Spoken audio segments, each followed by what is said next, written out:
Imagine a guy in the 14th century who wakes up one morning and says, "You know what?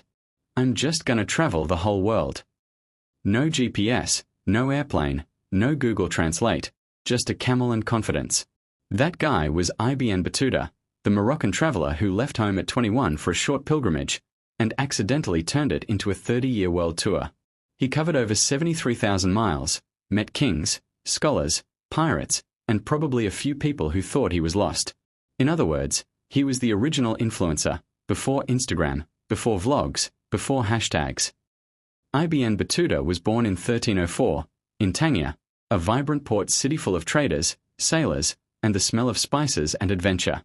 His family were scholars of Islamic law, which means little Ibn Battuta probably spent his childhood surrounded by serious discussions and scrolls thicker than your school textbooks. He studied hard, but deep inside, he had that itch, the one that makes you stare at the horizon and wonder what lies beyond. While most kids dreamed of being warriors or poets, he dreamed of travel. He wanted to see the Kaaba, to learn from scholars across the world, and maybe, to collect a few wild stories along the way. So at 21, he packed his bags, said goodbye to his parents, and set off for Mecca. But here's the funny part. He didn't realize this was the start of a world record-breaking journey. Think of it like this. You go on a road trip to another city, but somehow, you end up exploring every continent. That's literally what happened to him. The roads were dangerous.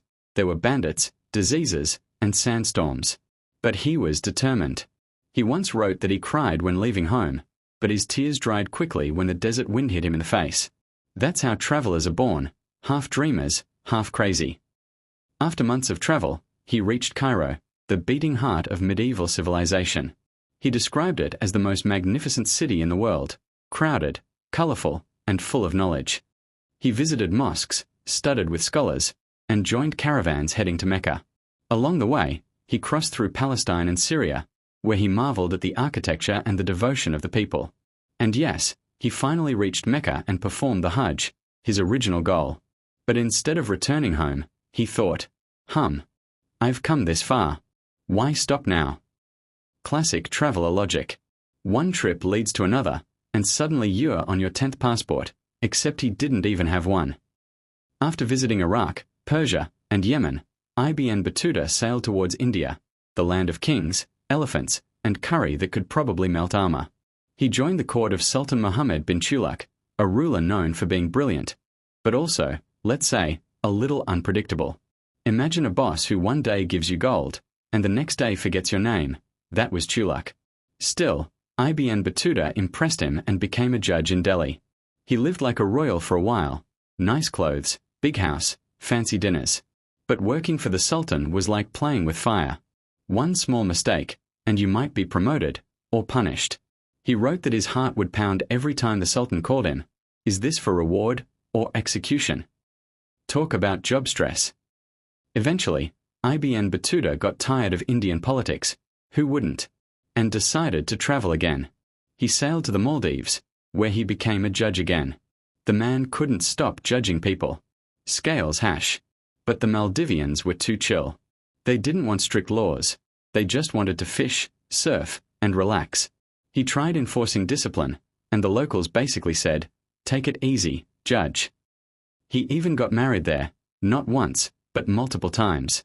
The Maldives was paradise, and Ibn Battuta, well, he made the most of it.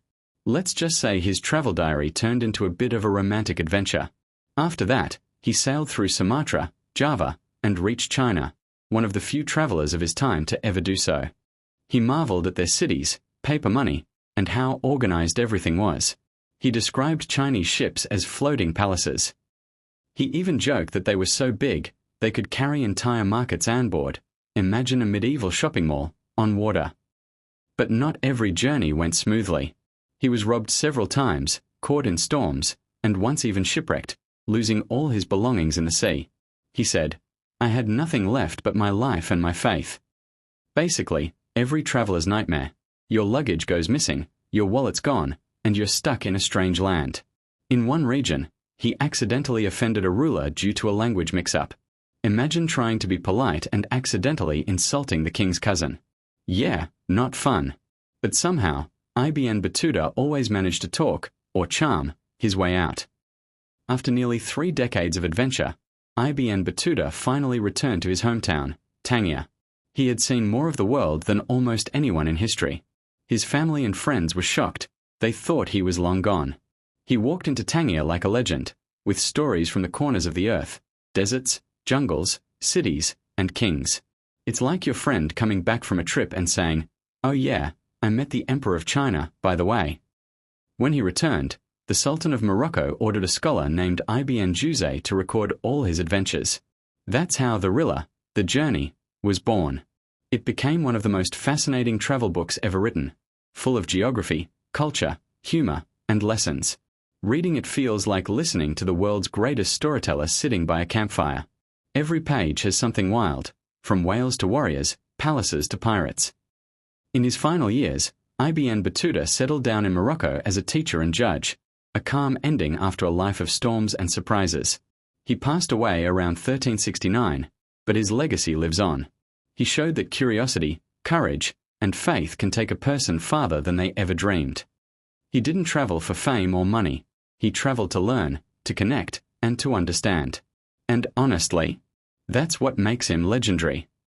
So next time you're too lazy to go out, remember Ibn Battuta, the man who traveled 73,000 miles on foot, by camel, and sometimes by accident. He didn't have Wi-Fi, but he had wonder.